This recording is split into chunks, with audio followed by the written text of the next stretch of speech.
Hello everyone. Today we will discuss probability on dice. तो यहाँ हम 1 die and 2 die ये 2 cases discuss करेंगे using some short tricks also. So let us start the topic. Firstly आपको पता होना चाहिए probability होती क्या है. Probability क्या होती है? That is possibility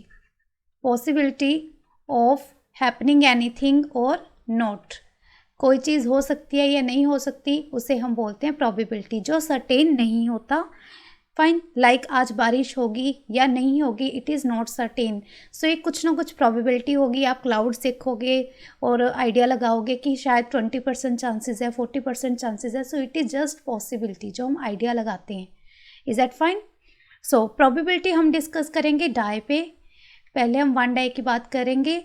डाई जो होता है जो आप लूडो में यूज़ करते हो, दैट इज़ अ डाई. उस पर कौन से नंबर होते हैं? 1, 2, 3, 4, 5 एंड 6. ये 6 नंबर्स होते हैं ना आपके डाई पे, जो एक क्यूब शेप में होता है डाई. सबको ये पता होता है कौन सा होता है डाई. ये एक डाई है, इसके 6 फेसेस होते हैं. 6 फेसेस पे 1 1 नंबर लिखा होता है. 1 2 3 4 5 6. फाइन, तो हम इससे रिलेटेड प्रोबेबिलिटी के क्वेश्चन डिस्कस करेंगे. Is that fine? तो ये जो मैंने लिखा है 1 2 6, इसे हम बोलते हैं सैम्पल स्पेस. सैम्पल स्पेस क्या होती है? जो भी हम ऑब्जेक्ट यूज़ करेंगे उसके टोटल जो नंबर ऑफ आउटकम्स है, दैट मीन्स ये जो डाइस है इस पर टोटल कितने नंबर्स आ सकते हैं, 1 से लेके 6 तक ही आ सकते हैं. तो इसे हम बोलेंगे इसकी सैम्पल स्पेस. और दूसरी चीज़ होती है फेवरेबल इवेंट्स. इसमें मीनिंग होता है कि जो भी आपके फेवर में आ रही है. लाइक अगर मुझे इस डाई पे 6 चाहिए, फाइन, अगर मुझे इस पे 6 चाहिए तो 6 एक सिंपल नंबर है, एक सिंगल नंबर है, 1 टाइम ही आता है. तो फेवरेबल इवेंट क्या हो गया? मेरा 1 हो गया. फाइन. इसी तरह से अगर डाई पे मुझे एक इवन नंबर चाहिए, ऑड नंबर चाहिए, तो इस तरह से हम इसे डिस्कस कर सकते हैं. तो यहाँ पे आप देख सकते हो इवन नंबर कौन कौन से हैं. इवन नंबर है 2 4 6, सिंपली 2 4 6. अगर आप ऑड नंबर्स की बात करो, ऑड नंबर्स कौन से आ रहे हैं? That is 1 3 5.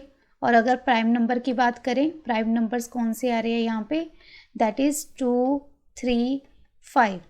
तो इस तरह से क्वेश्चन आपको आएंगे in the case of 1 die. ये हम 1 डाई को डिस्कस कर रहे हैं. तो इसमें इवन, ऑड और प्राइम जस्ट इस तरह के क्वेश्चन ही आएंगे. लाइक मुझे प्रोबेबिलिटी फाइंड आउट करनी है of even number on 1 die. तो इसके लिए अब फेवरेबल इवेंट्स कितने हैं? पहले यहाँ पे आप लिखते हो ना, favourable events divided by total events. जो टोटल इवेंट्स होती हैं वो आपकी कहाँ से आती हैं? सैम्पल स्पेस से. सैम्पल स्पेस में टोटल कितनी इवेंट्स हैं? 6. तो ये तो सबके लिए सेम ही होगा. टोटल आ गया 6. फेवरेबल में अब इवन नंबर कौन कौन से आते हैं इस पर? 2 4 6. कितनी आ गई? 3. So number of favourable events that is 3. तो यहाँ पे ये भी लिख सकते हो, नंबर ऑफ फेवरेबल इवेंट और number of total events. Is that clear? तो ये आएगा डाई में. 1 डाई के केस में आपको इस तरह के क्वेश्चंस आ सकते हैं. Let us discuss one question. A die is thrown, find the probability of following events. हमें डिफरेंट इवेंट्स गिवन है. फर्स्टली है a prime number will appear. तो पहले यहाँ पे सबसे पहले आपको सोल्यूशन में क्या लिखना होगा? इसकी सैम्पल स्पेस, ताकि आप क्विकली इसके आंसर दे सको. 4 5 6. तो ये होगी सैम्पल स्पेस. अब प्राइम नंबर विल अपीयर. अब प्राइम नंबर्स देखो, इसमें कितने प्राइम नंबर है? 1 2 3. ये प्राइम नंबर मैंने अभी आपको बताया. प्राइम नंबर कौन कौन से हैं? 2 3 एंड 5. काउंटिंग में कितने हैं? 3. टोटल इवेंट्स कितनी है? 6. तो ये कितने आ गया? 1/2. फर्स्ट केस की प्रोबेबिलिटी आ गई हमारे पास. सेकेंड केस है नंबर ग्रेटर देन और इक्वल टू 3 विल अपीयर. अब number greater than and equal to 3 या 3 से बड़ा नंबर लेना है. अब देखो यहाँ पे क्या आ जाएगा. यहाँ हमारे पास है 3 और इक्वल टू 3 और ग्रेटर देन 4 5 6. तो 4 नंबर्स आ गए. तो यहाँ पे आ जाएगा 4/6, that means 2/3. Is that clear? Similarly next देखते हैं. नेक्स्ट हमारे पास है अ नंबर लेस देन और इक्वल टू 1. अब लेस देन और इक्वल टू 1. अब 1 या 1 से लेस तो कोई नंबर है ही नहीं, ओनली 1 ही है. तो यहाँ पे इस केस में क्या आ जाएगा 1/6 आ जाएगा, डायरेक्ट आंसर। फाइन। नेक्स्ट है number more than 6 will appear. Now more than 6 यहाँ पे कोई नंबर है सैम्पल स्पेस में? नहीं है, तो इसकी प्रोबेबिलिटी आएगी 0। Now a number less than 6 will appear. अब लेस देन 6 कितने नंबर्स हैं? ये सारे नंबर ही लेस देन 6 हैं, तो काउंटिंग में कितने हैं? 5, सो 5/6 ये आ गई इसकी probability. So that is a solution to this question. आपको एग्जाम में क्या करना है, ये तो आपको डायरेक्ट आंसर बताएं because it is quick way, तो आप उसमें सैम्पल स्पेस बताओगे, फेवरेबल केसेस भी बताओगे। लाइक मैंने प्राइम नंबर बताया, तो आप लिखोगे प्रोबेबिलिटी ऑफ, यहाँ पे आ जाएगा 2, 3, 5, दैट मीन्स प्राइम नंबर। फिर यहाँ आप लिखोगे formula, number of favourable events, number of total events. ठीक है, अगर आपको एग्ज़ाम में फुल मार्क्स चाहिए तो इस तरह से करना है। अगर आप कर रहे हो कॉम्पिटिटिव एग्ज़ाम के लिए तो आपको डायरेक्ट ये क्विक आंसर्स ही देनी है। फाइन, तो यहाँ पे आंसर सेम आना है, that is 3/6, that is 1/2। Is that fine? Now moving to the next. Now यहाँ पे हमारे पास 2 डाइज आर थ्रोन। अब 2 dies are thrown, then write down this sample space. तो सबसे पहले 2 डाइज है तो सैम्पल स्पेस क्या होगी? अब यहाँ पे 2 डाइस जब थ्रो करते हैं तो सैम्पल स्पेस क्या बनेगी? हो सकता है फर्स्ट पे 1 आए, सेकंड पे भी 1 आ जाए, ये अगेन हो सकता है, दैट मीन्स पॉसिबिलिटी, प्रोबेबिलिटी ही है ना ये, तो सैम्पल स्पेस में भी प्रोबेबिलिटी ही चलेगी। दोनों पे 1 आ सकता है, या फिर दोनों पे 2 आ सकता है, दोनों पे 3 आ सकता है, या एक पे 1 एक पे 2। तो हम क्या करेंगे, सीक्वेंस के अकॉर्डिंग चलेंगे। हम सोच लेते कि फर्स्ट पे तो 1 आ रहा है, ठीक है, सेकेंड पे देख लेते क्या आ रहा है। तो मैंने सब फर्स्ट में लिख लिया 1, ठीक है, तो यहाँ पे आ गया 1, और सेकंड पे हम अपने अकॉर्डिंग कोई भी नंबर मूव कर देंगे। सेकंड पे पहले 1 है, हो सकता है बाद में 2 आ जाए, फिर 3 आ जाए, फिर 4 आ जाए, फिर 5 आ जाए, इसी तरह से 1 के साथ 6 आ सकता है। तो मैंने 1 को फिक्स करके सेकंड डाई पे सारे नंबर को मूव कर दिया 1 से लेके 6 तक। Is that fine? सिमिलरली अब फर्स्ट पे हम 2 को फिक्स कर दें तो सेकंड पे 1, फिर 2, 2, 3, 2, 4, 2, 5 एंड 2, 6। तो सिमिलरली इसी तरह से अब इस पे 3 को फिक्स कर देंगे, फिर इस पे 4 को फिक्स कर देंगे, फिर 5 को फिक्स कर देंगे, एंड लास्ट 6 से बड़ा तो कोई नंबर है ही नहीं। तो इस तरह से ये सैम्पल स्पेस बनती जाएगी। यहाँ पे आ जाएगा लास्ट में 3 एंड 6, यहाँ पे आ जाएगा लास्ट में 4 and 6, similarly 5 and 6 and 6 and 6। अब आपको देखना पड़ेगा कि ये नंबर काउंटिंग में कितने हैं, that means total number of cases कितने हैं। सैम्पल स्पेस है ना ये, तो टोटल नंबर ऑफ़ केसेस के लिए क्या करोगे? अब देखो 2 डाइस बोला है, 1 डाई पे 6 होते हैं, 2 डाइस पे 6 × 6, दैट मीन्स 36 ये हो गए इसके टोटल। Is that fine? इसे आप 6 × 6 भी कर सकते हो, 6 स्क्वायर भी बोल सकते हो। तो ये आगे हमारे पास total number of cases. Now okay, ये जो क्वेश्चन है आपको ये +1 में भी दिख जाएगा और +2 में भी मिल जाएगा, ये सेम क्वेश्चन लाइक दिस। तो इस क्वेश्चन में करना क्या होता है, 2 dice are thrown simultaneously, again the same thing, find the probability the sum on the faces of dice. तो sum on the faces of dice, अगर आप इसे पुराने वे से जो हम फॉलो करते हैं उसके अकॉर्डिंग करेंगे, फिर तो पहले आपको सारी सैम्पल स्पेस बनानी पड़ेगी, फिर उसमें से वो नंबर लेने पड़ेंगे जिनका सम करके एग्जैक्टली 5 आ रहा है या एटलीस्ट 5, जो भी यहाँ पे कंडीशन होगी उसके अकॉर्डिंग। फाइन, तो यहाँ पे हम करेंगे शॉर्ट ट्रिक। तो पहले वो शॉर्ट ट्रिक है क्या, जब भी सम ऑन द फेसेस आ जाए 2 डाइस के केस में, तो आपको एक टेबल बना लेना है। यहाँ पे मैं लिखूँगी सम, तो ये सम जो है वो कितना हो सकता है, मिनिमम एंड मैक्सिमम, पहले ये डिस्कस करेंगे। तो जो हमारी सैम्पल स्पेस है जो हमने अभी लिखी थी, यहाँ पे 1 और 1, तो मिनिमम सम कितना हो सकता है 2।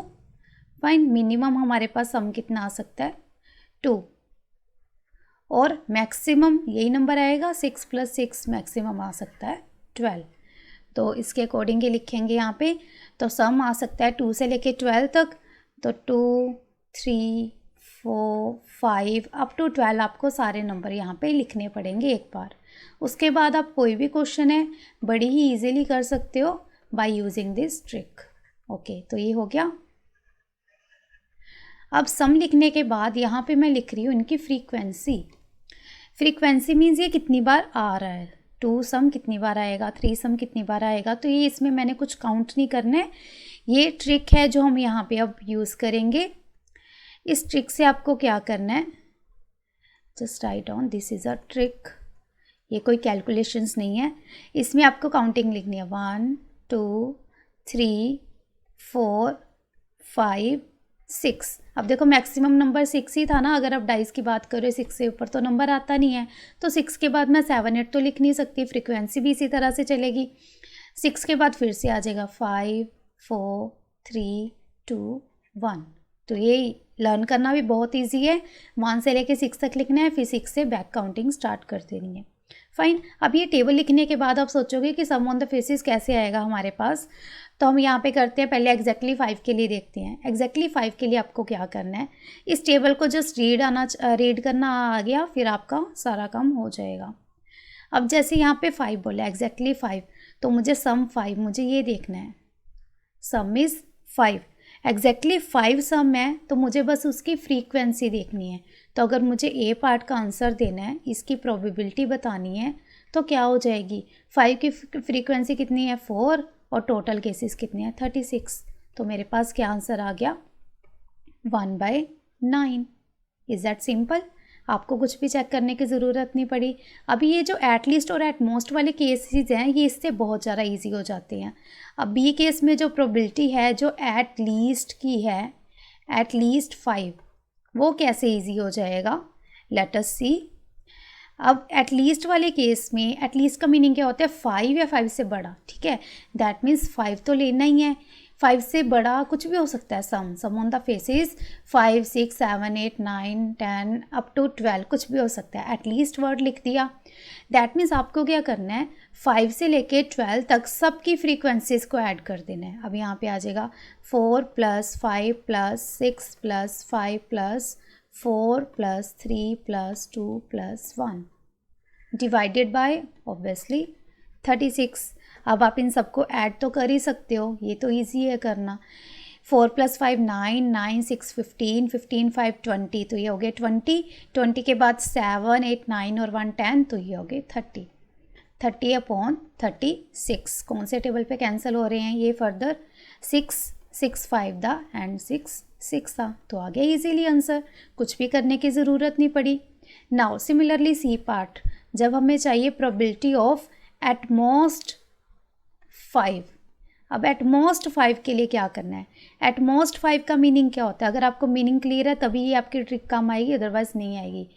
एट मोस्ट 5 का मतलब 5 या 5 से लेस, जो सम है वो 5 या 5 से लेस आ सकता है। दैट मीन्स 5 तो लेना है, 2 तक जाना है, तो अगेन यहाँ पे क्या आ जाएगा 4 + 3 + 2 + 1, ये देख रहे हैं 4 3 2 1, इन सबको ऐड किया, डिवाइड किया 36 से, ऐड करेंगे 7 8 9 और 1 10/36। 2 के टेबल पे कैंसिल हो रहे हैं, 2 5 दा, देन 2 1 दा एंड 2 8 दा, तो हमारे पास क्या आंसर आ गया 5/18। That's it. तो इस तरह से कुछ भी आ सकता है, तो आप इसको आंसर कर सकते हो। लाइक यहाँ पे अगर मुझे फाइंड आउट करना होता प्रोबेबिलिटी ऑफ, अगर यहाँ पे आता सम ऑफ 11, फाइन, तो सम ऑफ 11 के लिए मुझे क्या करना था, जस्ट 11 की फ्रीक्वेंसी देखनी थी, तो आ जाना था 2/36 सिंपली। कोई भी सिंगल नंबर आ रहा है तो ईजी है बहुत, अगर एट लीस्ट या एट मोस्ट आ रहा है तब आपको एडिशन करनी पड़ेगी, but it is fine. I hope you like this trick. If you like it, please like, share and subscribe to my channel Maths Time. Thank you.